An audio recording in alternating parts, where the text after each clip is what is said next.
Hello guys, welcome to Nisha unique world. कैसे हैं आप सभी? आई होप ठीक से होंगे।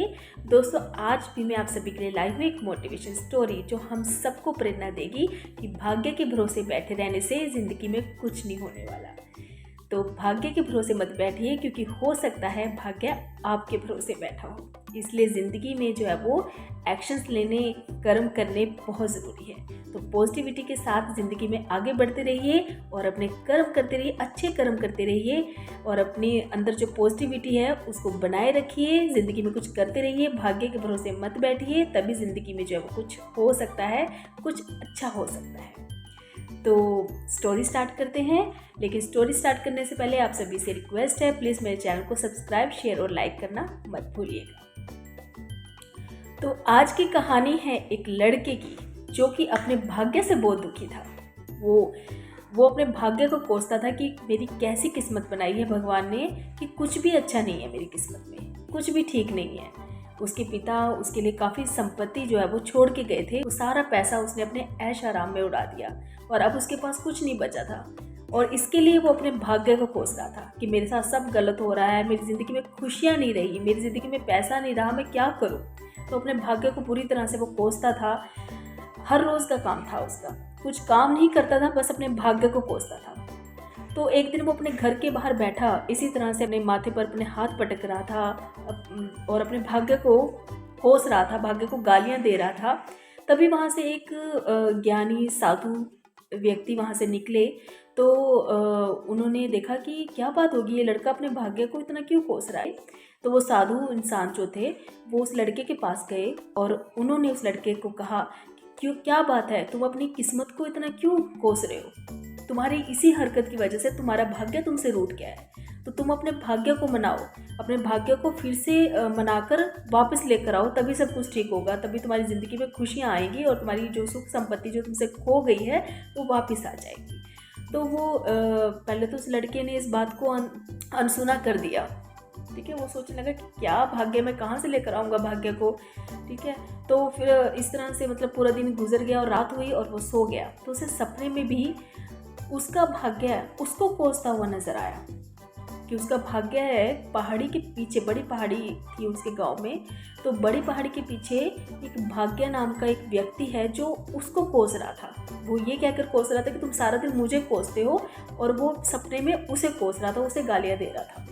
तो उसकी आंख खुली, उसने मतलब उसे समझ आ गया कि वो जो साधु व्यक्ति जो दिन के टाइम बोल रहे थे वो बिल्कुल सही बोल रहे थे कि मेरा भाग्य मुझसे रूठा हुआ है, क्योंकि मैं भाग्य को कोसता हूँ और भाग्य मुझसे रूठ गया है। तो अब भाग्य को मनाना पड़ेगा और उन्हें लेकर आना पड़ेगा। तो उसे जो है वो अपने सपने के अकॉर्डिंग उसने वही सोचा कि बड़ी पहाड़ी के पीछे रहता है मेरा भाग्य, तो वहाँ जाना पड़ेगा मुझे और अपने भाग्य को मनाकर लाना पड़ेगा। तो सुबह होते ही वो अपनी यात्रा पर निकल पड़ा कि चलो अपने भाग्य को मना के लेकर आते हैं जो बड़ी पहाड़ी के पीछे रहता है। तो यात्रा पर जब जा रहा था वो लड़का, तो रास्ते में एक छोटा सा जंगल था, वहाँ से निकलना था उसे। तो वहाँ पर एक शेर बैठा था। ठीक है, तो लड़का बचते बचाते हुए निकलने की कोशिश कर रहा था, लेकिन शेर ने उस लड़के को देख लिया और शेर ने कहा कि तुम कहाँ जा रहे हो, सुनो मेरी बात सुनो। तो वो लड़का पहले घबराया कि शेर है भाई, शिकार कर लेगा। लेकिन शेर ने कहा कि घबराओ मत, मैं तुम्हारा शिकार नहीं करूँगा, मैं तो काफ़ी टाइम से ऐसे ही यहाँ पर बीमार पड़ा हूँ, मुझसे हिला डुला भी नहीं जा रहा है, मेरी बात सुनते जाओ। तो फिर वो जो लड़का था वो आया शेर के पास, तो कहा कि हाँ बोलिए। तो फिर शेर ने कहा कि तुम जा कहाँ रहे हो। उस लड़के ने कहा कि बड़ी पहाड़ी के पीछे मेरा भाग्य रहता है और वो मुझसे रूठ गया है, तो मैं उसी को मनाने जा रहा हूँ, उसी को वापस लेने जा रहा हूँ ताकि मेरी ज़िंदगी में सब कुछ ठीक हो जाए। तो शेर ने कहा अच्छा ठीक है, तो जब तुम्हें तुम्हारा भाग्य मिले तो अपने भाग्य से मेरी भी ज़िंदगी की जो परेशानी है उसका हल पूछ लेना। तो लड़के ने पूछा कि क्या परेशानी है। तो बस शेर ने कहा कि बस अपने भाग्य से ही पूछ लेना कि मेरी जो ये बीमारी है, ये जो परेशानी है वो कब दूर होगी और कैसे दूर होगी। तो लड़के ने कहा ठीक है। तो ये कहकर वो आगे बढ़ गया। तो अपनी मंजिल की तरफ वो आगे बढ़ रहा था और बढ़ते बढ़ते अब उसे भूख लगने लगी। तो रास्ते में देखा कि एक बहुत बड़ा झरना था और उसी झरने के पास एक मतलब फलों से भरा हुआ एक बहुत बड़ा बगीचा था।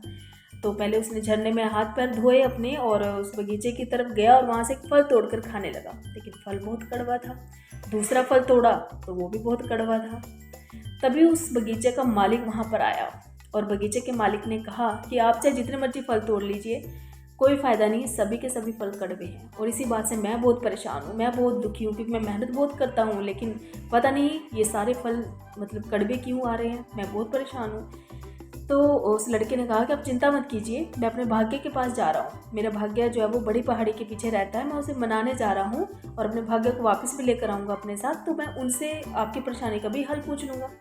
तो उस व्यक्ति ने, वो जो किसान व्यक्ति था, उसने कहा कि बहुत अच्छी बात है, आप मेरी समस्या का हल लेकर आएंगे तो मैं भी आपको इनाम दूंगा। आप प्लीज़ मेरी समस्या का जो है वो हल निकाल कर लेकर आना, अपने भाग्य से पूछ के आना कि मेरी ये परेशानी, ये जो मेरे साथ हो रहा है, ये क्यों हो रहा है और ये कैसे ख़त्म होगा, तो मैं आपको इसके बदले में इनाम दूंगा। तो उस लड़के ने कहा ठीक है। तो लड़का आगे बढ़ गया।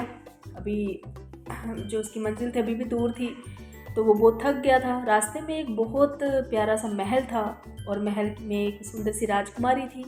तो लड़के ने जो है वो वहाँ पर थोड़ी देर विश्राम करने के लिए अनुमति मांगी। तो उस महल की राजकुमारी ने अनुमति दी कि हाँ, आप विश्राम कर सकते हैं। वो जो राजकुमारी थी उसने लड़के को बताया कि महल तो बहुत बड़ा है, मेरे पास सारे ऐशो आराम है, लेकिन मैं बहुत परेशान हूँ, मैं बहुत दुखी हूँ, पता नहीं क्यों, मैं अंदर से खुश नहीं हूँ। ऐसा लगता है सब कुछ होकर भी मेरे पास मेरे साथ कोई नहीं है। तो उस लड़के ने कहा कि ऐसा क्यों लगता है आपको?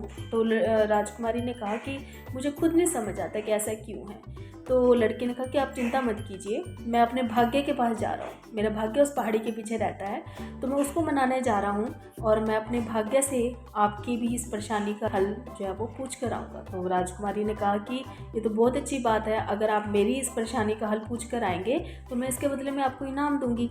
तो लड़का जो है वो खुश हो गया कि चलो ठीक है, इनाम मिलेगा, अच्छी बात है।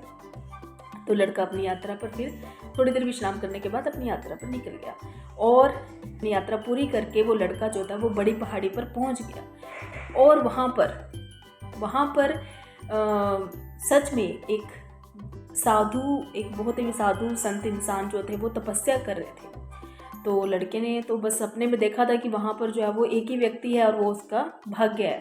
तो उन लड़के ने सोचा कि यही मेरा भाग्य है। लड़के ने जाकर उस साधु के पैर पकड़ लिए और कहा कि तुम ही मेरे भाग्य हो और चलो मेरे साथ, मैं बहुत परेशान हो गया, मैं बहुत दुखी हो गया हूँ और अगर मैंने तुम्हें कुछ गलत कहा तो उसके लिए मैं तुमसे क्षमा मांगता हूँ, पर चलो मेरे साथ बहुत गलत हो रहा है।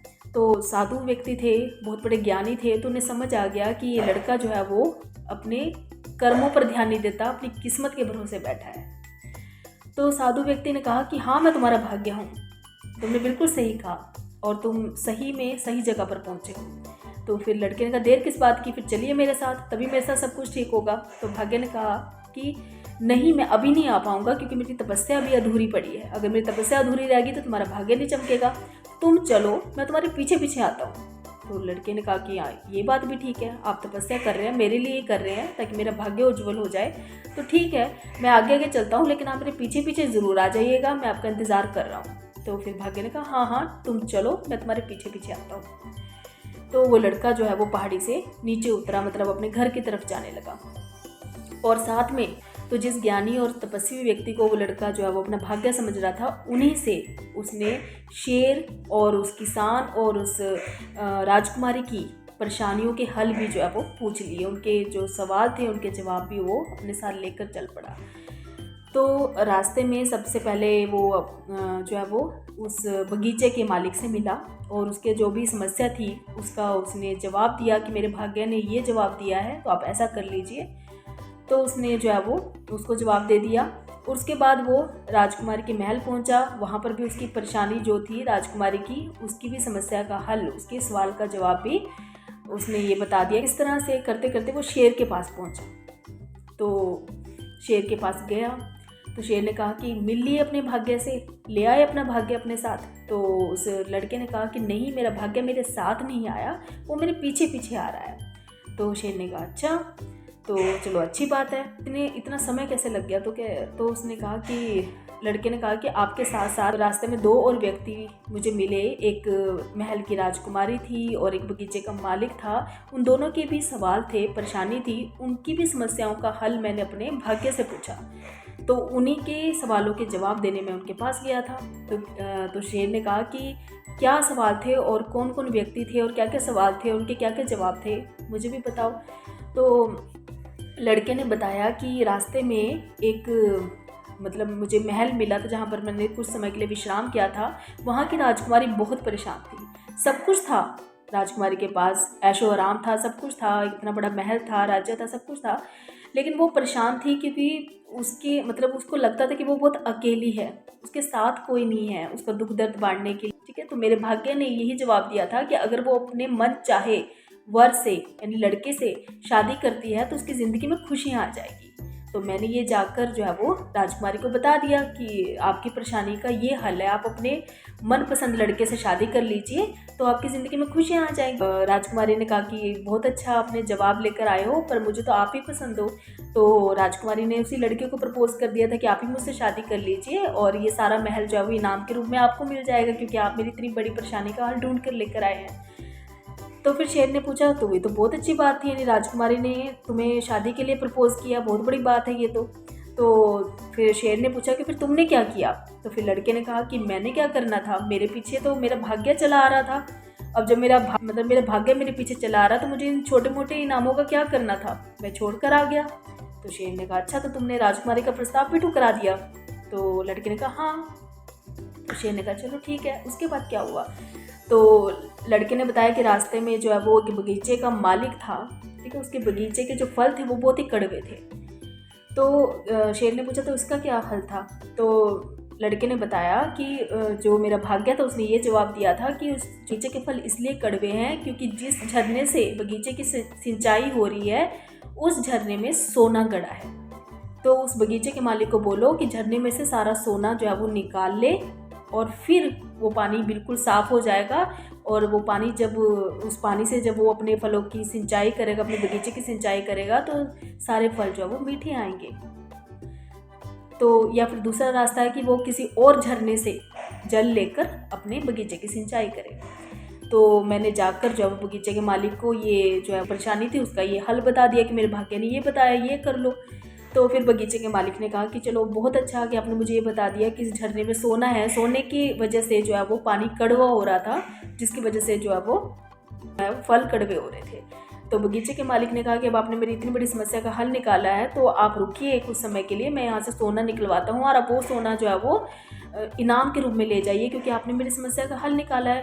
क्योंकि मेरे बगीचे में तो फल आएंगे, मैं उन्हें बेचूंगा और मैं रोज़ जो है वो लाभ कमाऊंगा, प्रॉफिट कमाऊंगा, तो आप सोना ले जाइए इनाम के रूप में। तो फिर शेर ने कहा कि फिर तुमने क्या किया और तुमने क्या जवाब दिया। तो फिर लड़के ने कहा मैंने क्या करना था, मैंने वहाँ पर रुक कर अपना समय क्यों बर्बाद करना था। मैंने कहा मुझे नहीं चाहिए सोना, मैं क्यों अपना समय बर्बाद करूँ, मेरे पीछे तो मेरा भाग्य आ रहा है। ठीक है, जब मेरे पीछे मेरा भाग्य आ रहा है, मेरे साथ तो सब कुछ ठीक होने वाला है, तो मैं रुक कर अपना समय क्यों बर्बाद करूँ। तो मैं वहाँ से निकल गया। शेर ने कहा अच्छा तुम तो बड़े समझदार हो। तो लड़के ने कहा हाँ मेरे पीछे मेरा भाग्य आ रहा है, मुझे इन छोटे मोटे इनामों की, छोटी मोटी चीज़ों की ज़रूरत नहीं है। शेर ने कहा ठीक है, अच्छा अब तुम ये बताओ कि तुमने मेरे जो परेशानी थी उसका भी कुछ तुम हल लेकर आए हो, कुछ जवाब तुम्हें मिला अपने भाग्य से। तो लड़के ने कहा हाँ हाँ आपके जो भी परेशानी है उसका भी हल मुझे मिल गया है, उसका जवाब मिल गया है। मेरे भाग्य ने कहा है कि आपकी बीमारी यानी आपकी परेशानी तभी दूर होगी जब आप इस दुनिया के सबसे मूर्ख व्यक्ति का सिर जो है वो खा लोगे। तो शेर ने ना आग देखा ना ताव और एक पंजा मारा और उस लड़के की खोपड़ी जो थी वो फट से खा ली। और खाते खाते शेर यही सोच रहा था कि भला तुमसे मूर्ख व्यक्ति और कौन हो सकता है दुनिया में, जिसके सामने इतने अच्छे अच्छे प्रस्ताव आए जिंदगी को संवारने के, उसने उन प्रस्तावों को ठुकरा दिया क्योंकि वो अपने भाग्य के भरोसे बैठा। तो दोस्तों कहानी तो बहुत ही इंटरेस्टिंग है, हमें प्रेरणा देती है कि हमें अपने भाग्य के भरोसे नहीं बैठे रहना चाहिए कि हमारा भाग्य हमारी ज़िंदगी में खुशियाँ लेकर आएगा और हम अपने हाथों पे हाथ रख कर बैठे रहते हैं। या फिर ज़िंदगी में कई बार हमारे सामने कुछ ऑप्शंस आते हैं, हमें कुछ रास्ते भी दिखते हैं और हम उन्हें इग्नोर कर देते हैं, उन्हें समझते नहीं हैं, उन्हें इग्नोर करके आगे बढ़ते रहते हैं और फिर अपनी किस्मत को जो है वो कोसते रहते हैं। तो भाग्य के भरोसे मत बैठिए, क्योंकि हो सकता है भाग्य आपके भरोसे बैठा हो आपकी ज़िंदगी को चमकाने के लिए। तो अपनी ज़िंदगी में कर्म करते रहना, एक्शन लेते रहना बहुत ज़रूरी है। हाथ पे हाथ रख के बैठे रहेंगे तो ज़िंदगी में कुछ नहीं होने वाला। या फिर कई बार ज़िंदगी में जब वो छोटे छोटे ऑप्शंस भी मिलते हैं हमें आगे बढ़ने के लिए, हम उन्हें इग्नोर कर देते हैं। हम बड़े ऑप्शंस का वेट करते हैं कि नहीं कुछ बड़ा होगा, कुछ और इससे अच्छा होगा, कुछ और इससे खास होगा, बट वो दिन नहीं आता। क्योंकि छोटे छोटे स्टेप्स लेकर ही हम आगे बढ़ सकते हैं। छोटे छोटे स्टेप्स लेकर ही हम ज़िंदगी में जो है वो बड़ी कामयाबी जो है वो हासिल कर सकते हैं। तो इसलिए आज की स्टोरी जो है वो हमें यही प्रेरणा देती है कि भाग्य के भरोसे मत बैठिए, क्योंकि हो सकता है भाग्य आपके भरोसे बैठा हो आपको कामयाबी दिलाने के लिए। आई एम श्योर आज की स्टोरी आप सभी को मोटिवेट करेगी, आपके अंदर की नेगेटिविटी को दूर करके आपके अंदर पॉजिटिविटी भरेगी और हम सभी को प्रेरणा देगी कि ज़िंदगी में जो है वो कर्म करना और आगे बढ़ते रहना बहुत ज़रूरी है। सो गाइज आज की वीडियो यही ख़त्म करते हैं। जल्दी मिलते हैं किसी नई वीडियो में किसी नए टॉपिक के साथ, मे बी मोटिवेशन वीडियो हो या फिर कोई लाइव व्लॉग। तो मेरे वीडियोस को इसी तरह से देखते रहिए, इसी तरह सपोर्ट करते रहिए। आप सभी के सपोर्ट की, आप सभी के प्यार की मेरे चैनल को बहुत बहुत ज़रूरत है और हमेशा रहेगी। तो आज के लिए इतना ही। जल्दी मिलते हैं किसी नई वीडियो में। Till then bye bye, thank you, see you guys and take care.